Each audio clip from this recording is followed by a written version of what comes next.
Hi, I'm Patrick Nyland. I'm an aspiring sci-fi author, and this is the road to publishing my first book. And today we have a really important milestone to celebrate in the series because I am revealing the title of the book that I've been working on for the past year now, actually a little bit over a year since I started this series. Now, the initial goal was to probably have the book out by now. Clearly, I am behind schedule, but that's okay. We've made a lot of progress throughout the year to the point where I'm finally revealing the title. Now, those of you who follow me on other social media platforms or pay attention to YouTube Shorts know that I actually revealed the title of this book 20 days ago. It's actually kind of a crime that I did not come out here and make a video for this YouTube series right away, considering this vlog is supposed to cover my entire journey of writing this book. And the title is a huge part. Early on, I really struggled with the title of this book, along with a lot of the identity of this story. So the fact that now I have a title that I am beyond proud of, and in addition, I also have a really solid blurb of what this story is. Of course I do, because I'm also very far along into writing it, and not to spoil what next week's episode is going to be, but there is going to be a pretty big milestone announced in that episode. But considering all that, it just feels like a crime that I have not yet made a video further discussing the title and this initial blurb. Now, I'm not going to make you guys wait any longer, especially considering most of you already know what the title is. The real title of Operation Ark is The Kingdoms of Binary Gods. It's so exciting to finally say the title out loud. For the longest time, I've been biting my tongue every time I almost say it or almost type it in the description of a video to actually come out and say The Kingdoms of Binary Gods. It's so exciting, and again, it's a title I am very proud of. Now, in addition to the title, because I felt like a title reveal on its own was not enough, I also released an initial blurb of the book and a potential month where I plan to release said book. Trying to think now what I want to talk about first in this video. I'm probably going to start talking about the blurb, then I'll kind of go into the timeline, and at the end of the video I'll talk about a lot of the questions early on that people have had about the book and the title, because I've been blown away with how many questions people have, how much interest people are showing in the project. To be honest, that might be why I've kind of waited to make this video. I have been hit with a miniature wave of imposter syndrome. Not like anything I experienced earlier in this vlog series, but definitely enough where I've slowed down my posting rate and my writing rate as well, although things are moving forward, which I will talk about when it comes to the dates that I'm discussing and really kind of trying to push myself to get this book published by. But first, let's read the blurb and then discuss it a little further. By the way, since I started this channel, my reading out loud skills have gotten significantly better. It's still kind of a work in progress though. By the time you realize doomsday has begun, it will already be over. Don't die with them, live with us amongst the stars.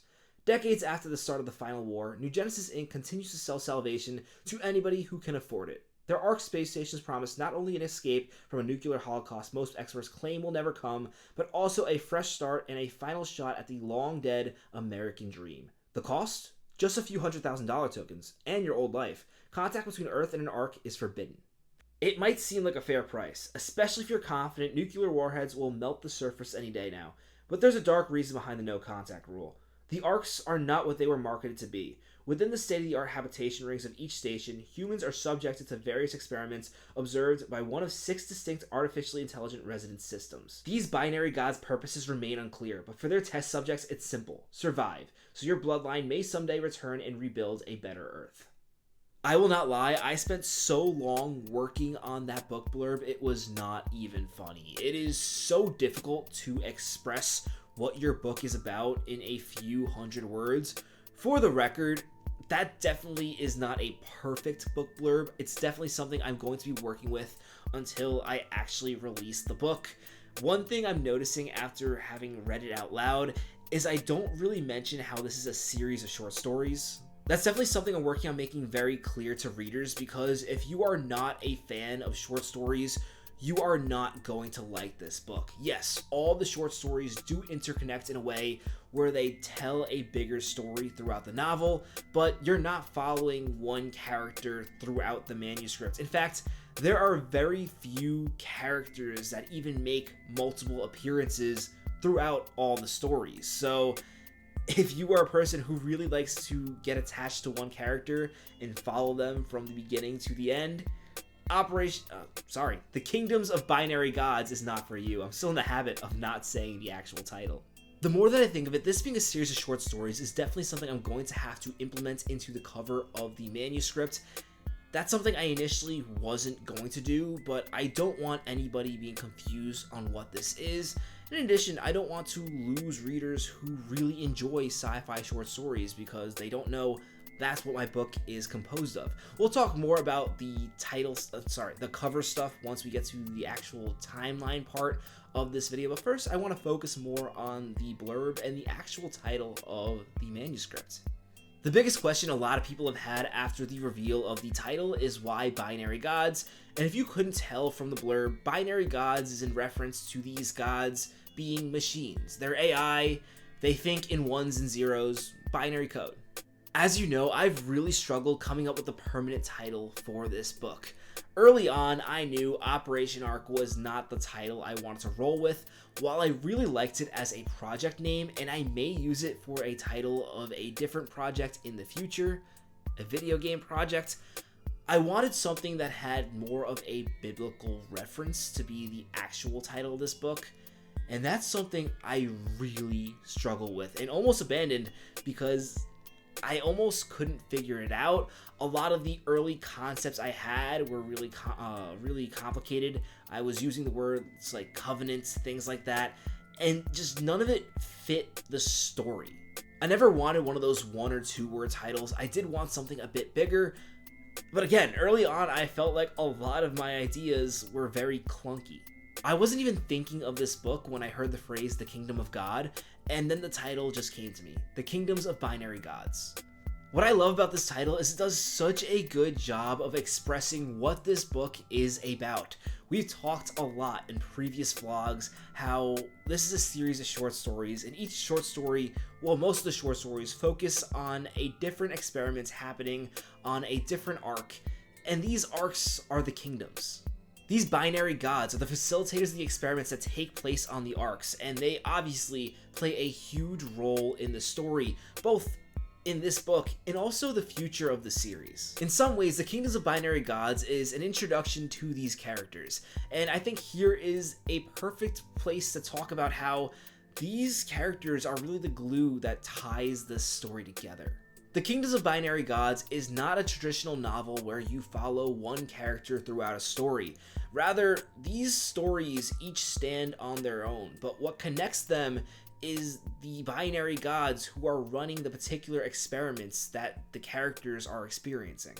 Each of the binary gods has a certain amount of arcs assigned to them, and in those arcs we get to really understand their goals through the experiments they conduct. Remember about 8 months back when I had a huge breakthrough with this project, where before this breakthrough I felt like the stories were not really well connected and I did not know how to give the book more of an identity? That breakthrough was the binary gods. When I wrote the first draft of this book, these characters did not exist, which explains why I've had to do so much rewriting and heavy editing on this project. It's genuinely insane to say, but an integral part of the story was not present in the first draft. These characters have been a complete game changer for this story, and they've also been very hard to write because they're not like traditional characters. They're machines, and unlike a lot of fiction that humanizes AI, I wanted to go in a different direction. It might sound a bit strange to you that these characters are so important to this manuscript, and yet they were not even a part of the first draft. For the record, there were concepts of different AIs in the first draft. They were just individual to each story. There was no continuality between each story and the AI's presence. That was really the major change I made. Also, a lot of the initial AIs were very boilerplate, standard. These AI characters have a lot more depth, despite the fact that, as we talked about before, they don't feel like characters in the sense that I think a lot of people are used to in media. Beyond the binary gods, the other thing from the blurb that a lot of people seem to be asking about was Earth. And this was a major change to this project as well. Earth is still here. The unique thing about launching yourself into space to avoid an apocalypse is you have to do it well before the apocalyptic event actually happens. Otherwise, your rocket is not getting up there. And considering the no contact rules from New Genesis, the people on the Arks have no way of knowing the Earth didn't end. The story of what's happening on the planet and how people view those who launch themselves on board Arks is another way I really tie these stories together. I've already given out a lot of juicy information in this video, so the final question I'm going to answer is, how many stories are there in the Kingdoms of Binary Gods? And the answer is currently 31. I think that's going to climb up to 33, but I've narrowed it down to about 31 that I want to include in this book. Expecting the final draft is going to be around 95,000 words to 110. There's still a bit of a range there. Definitely a bit bigger than I thought this was initially going to be, but again, it's not like I'm just adding stories that don't belong. In fact, I've cut quite a few that I felt were not worthy of this book. It's a bit longer than I thought it would be, but it's so much better than the initial idea. And again, even if it does come out longer than I expect, each story is supposed to have its own standalone feel to it. There's supposed to be a payoff for each story, which is going to make this a very enjoyable read, and a read that's really easy to split up throughout a month, really, if you read one story a day. Considering I initially conceived this project about 7 years ago, and I just had a manuscript-altering idea about 8 months ago, you probably expect that the timeline is a disaster. I assure you, it's not. In the original post where I put out the title and the blurb, I also put a date, and that date was March 2026. In hindsight, I wish I would have said early 2026, but I did make it clear in that post that things could change, and they would change if I needed more time. I'm not going to rush this in any way, and I feel like putting a month out there has helped keep me motivated. Currently, I am almost finished with draft 3. I'm at around 75,000 words. My goal is to be done with that by my birthday, which is September 30th. Fun fact, my initial goal was to have my book published before my birthday. That way I could say I was a published author before I turned 24. That didn't quite happen. And to be honest, I'm glad I didn't rush myself to get this book out before my birthday, as if it matters if I become a published author at 23 or 24. I mean, it would have been cool if I did it before I turned 20 or 18, but now doesn't really make a difference. Anyway, the point is I want to be completely done with draft 3 in September. That way I can take the full month of October to edit it.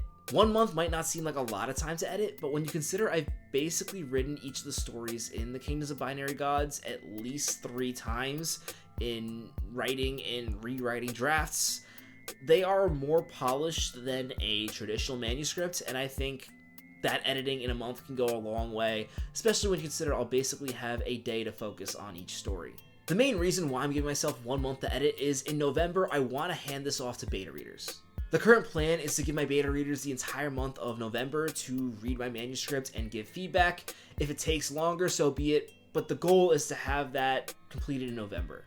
On that note, I'm actually going to be looking for beta readers soon. I already have a few people who I'm going to be working with, but it would definitely help to add a few more names, especially people with different backgrounds to the group. After I get feedback back from beta readers, that's when the timeline gets a bit hazy, because I don't know how long it's going to take me to incorporate that feedback, because I don't know what it's going to be. People might not like this manuscript at all, which will set me back as I'll have to make major changes. Or I can get incredibly positive feedback, which would lead me to do a quick round of editing before looking for an editor to officially edit my manuscript and really give me solid feedback. The key is I'm not going to rush. If it's obvious from my beta readers that this manuscript is an absolute mess and that they hated it, then I am going to take a step back, reflect, and try to fix the project. If they really like it, then it's time to move forward. Once I get feedback from my beta readers, this is also around the time where I'm going to get a cover made. I'm going to show my beta readers some ideas I have for the cover to kind of get their input. Knowing full well that 100 million things can go wrong that I'm not even thinking about, at this point in time, that March date still feels realistic as like a late March release, but I can also see this slipping into April or May. Of course, if I realize I need more time, I'm going to take it. The last thing I want to do is disappoint all of you, but I can't see it really taking longer than that. Well, of course I can see it taking longer than that. I'm a procrastinating mastermind, but if I stay diligent and stick to working on this book the way I have the majority of this year, can't see it taking longer than that. Yeah, I think that's pretty much it. We're back up to date now. I know that was a lot of updates for one episode, but on the bright side, it's a lot of positive updates. I want to thank you all again for all your support. It really means so much to me, especially when I make these vlog videos and you guys show your interest in what I'm writing here and also on my other platforms. It makes it so much easier to go on this writing journey having you all on my side, and I seriously do not take it for granted. If you're still watching this video and you have not yet subscribed to my channel, what are you waiting for? You are clearly interested in the Kingdoms of Binary Gods. Be sure to subscribe so you don't miss any updates. I'm also going to be doing more content on YouTube. I've been pretty absent lately, of course, focusing on the writing, but there is definitely more time for me to both make more vlogs and also do other types of videos. I'm going to be coming back with the Drunk Read series, and I'm also going to be doing these videos where I kind of talk about different video games and the writing in those games, in particular video games that have inspired the Kingdoms of Binary Gods. So if you are interested in what I'm writing, you are definitely going to find those videos interesting. Anyway, it's 5 a.m. now, so I'm going to end this video before I wake up Loki and piss off my dad. The cost, just a few $100,000 tokens and your old life. Contact between Earth and the cost, just a few hundred. The cost, just a few $100,000 tokens and your old life. Contact between Earth and the within the state of Ark. Hyphens are really giving me a hard time. It might seem like a fair price, especially if you're confident nuclear warheads. It might seem like a fair price, especially if you're confident nuclear warheads is a hard word. The arcs are not what they were. They were. I can't read.